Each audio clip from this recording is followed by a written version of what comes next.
Itong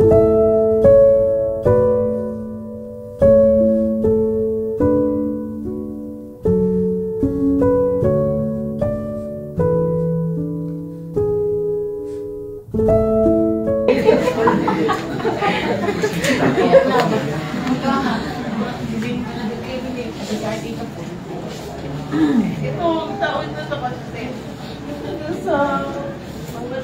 pag wala siya, kami talaga yung nag-banding. Sabi niya, walang gusto sa akin sumama sa Elshadai kasi pupunta sa brother Mike sa Taytay. Sabi ko, sige, absent ako na sa brother. Doon nag-start hanggang nagsisimba kami, namamulengke, hanggang sa birthday niya kami dalawa rin nag-celebrate. Tapos, itong last na, inalagaan niya talaga ako doon. Habang nagre-review ako for board exam. Kaya nung ako i-sacrifice basta maganda siya. Pero siguro talaga, decision niya natin yun kasi yung mga last, weeks niya, sasabi yun sa akin na, mahal kitang ako.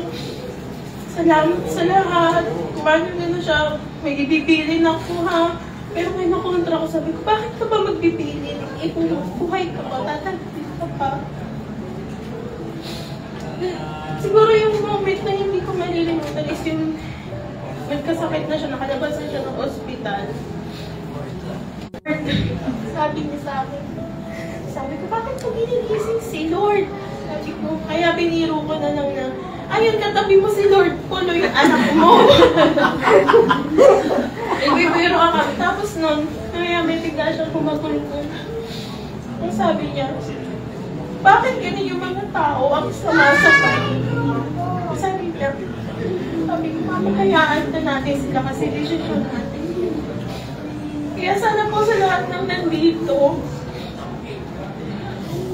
ang lola ko po napakabait na tao niyan. Alam niyo po yun. Kung may kasalanan po sa inyo, lola ko, pero wala nang mabait talaga eh. Patawarin niyo po siya. Lord, salamat po kasi binigyan niyo kami ng isang kakaguyo, Maring Glo, Aling Glo, Sister Glo. Pero higit sa lahat, maraming salamat po kasi binigyan niyo kami ng isang Mamang Glo.